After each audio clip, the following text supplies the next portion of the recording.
Un cordial saludo a las personas que nos sintonizan. Aquí les habla Ivo Hernández, como parte de nuestro canal Ivo Caracas. Y venimos con la segunda parte de un texto que ya habíamos subido anteriormente y que se trata de hablar del petróleo. Así lo hemos titulado, Hablemos del petróleo. Lo colocamos en estas redes y esperamos saber pues de su criterio. Hoy, según lo prometido, había una segunda parte y la estamos preparando en este momento. Y de acuerdo a la metodología usada, vamos a colocarlo en pantalla para que lo pueda usted escuchar o leer si le parece y nos permite discutir un tema tan importante. De antemano, muchas gracias por su tiempo. Paso a colocar el texto en pantalla y dice así: Hablemos de petróleo, parte 2.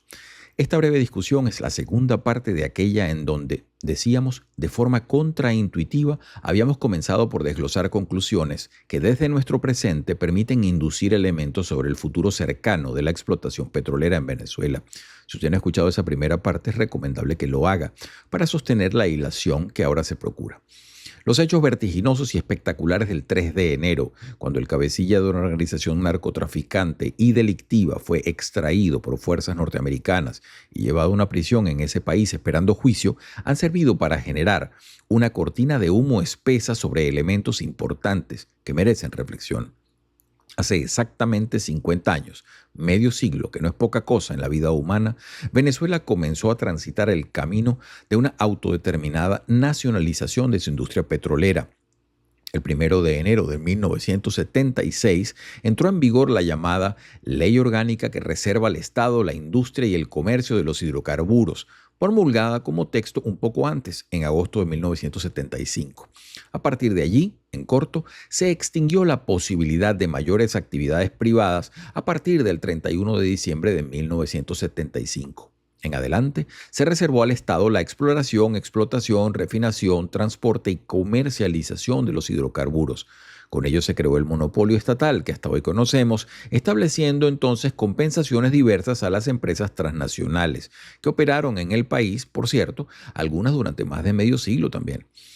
Los hechos fueron relativamente expeditos y se puede decir que, bajo el turbulento clima internacional que rodeaba aquel mundo energético de comienzos de la década de los 70, sumados a un discurso de nacionalismo en torno a los recursos, se conoce en politología como resource nationalism, así se le llama, y eso no solamente aplica al petróleo, lo han tenido muchos países. En Chile se hablaba de nacionalizar el cobre y ponerse los pantalones largos y todas esas cosas, ¿no?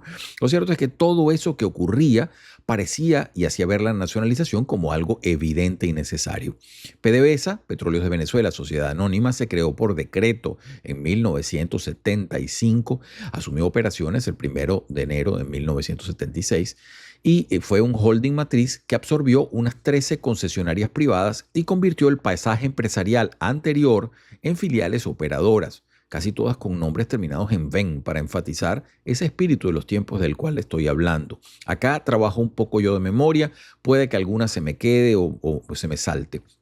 Recordemos algunos de esos nombres: Lagoven, sucesora de la Creole Exxon; Maraven, sucesora de Shell; Corpoven, fusión de la CBP con Llanoven, Móvil y otras; Meneven, Amoven, Llanoven, Bariven, en fin, Palmaven, Deltaven, Taloven. Lo cierto es que de esas 14 filiales, más o menos, pronto se pasaría a 7, luego a 5 y ya a finales de la década de los 80 quedaban prácticamente 3 empresas que todavía rondan la memoria colectiva: Lagoven, Maraven y Corpoven.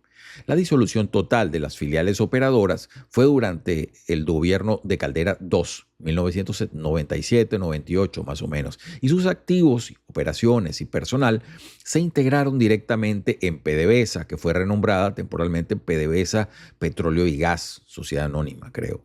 Todavía estamos en el siglo XX en este recuento.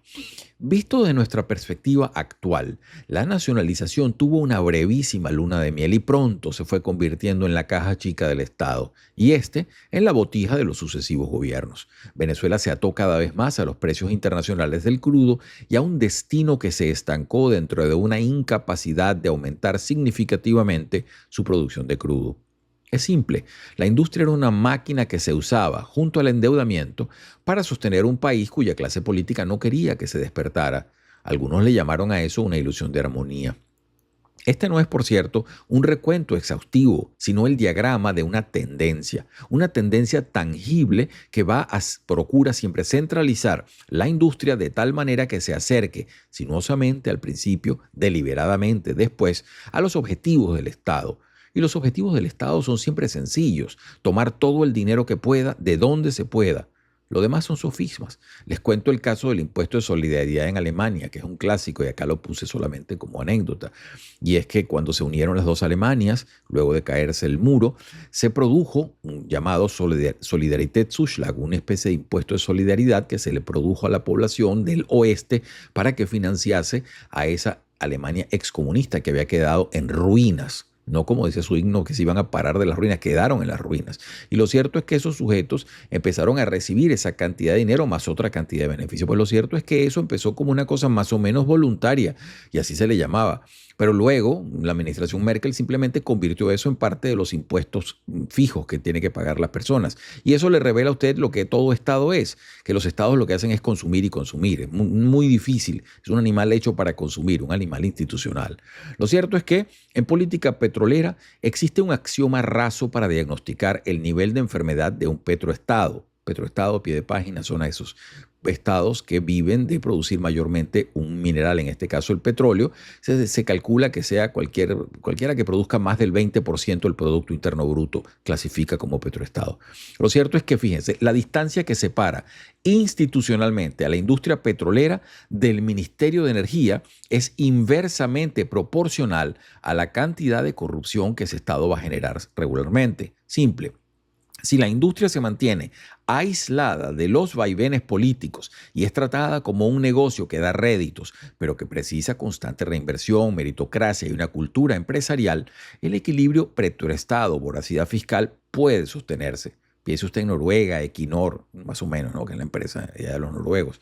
Pero si la industria es absorbida por el Ministerio de Energía y como en Venezuela, el ministro termina siendo también quien preside la industria, la decadencia es cuestión de muy poco tiempo. Es como decía un pobre diablo puesto en trance presidencial: me saco el dinero de un bolsillo y lo paso a otro. Todo un desastre de ignorancia y estulticia. Eso le pasó a PDVSA y le sucederá a cualquier industria minera que sea vista como estratégica para generarle ingresos al Estado. Por eso, en parte, llevamos esta discusión. Normativamente, las leyes de los últimos 50 años reflejan claramente también ese zeitgeist, ese espíritu de los tiempos.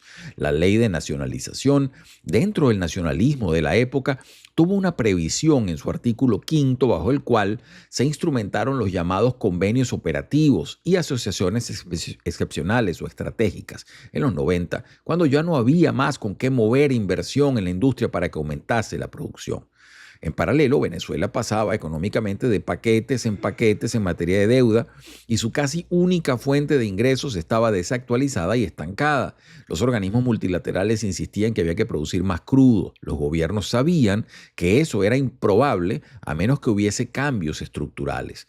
2 intentos de golpe de Estado, medios de comunicación en contra y una iglesia dividida eran la muestra que el país no tenía mucha idea de qué hacer con el petróleo. Todos deseaban administrarlo, ninguno tenía idea de cómo mejorarlo.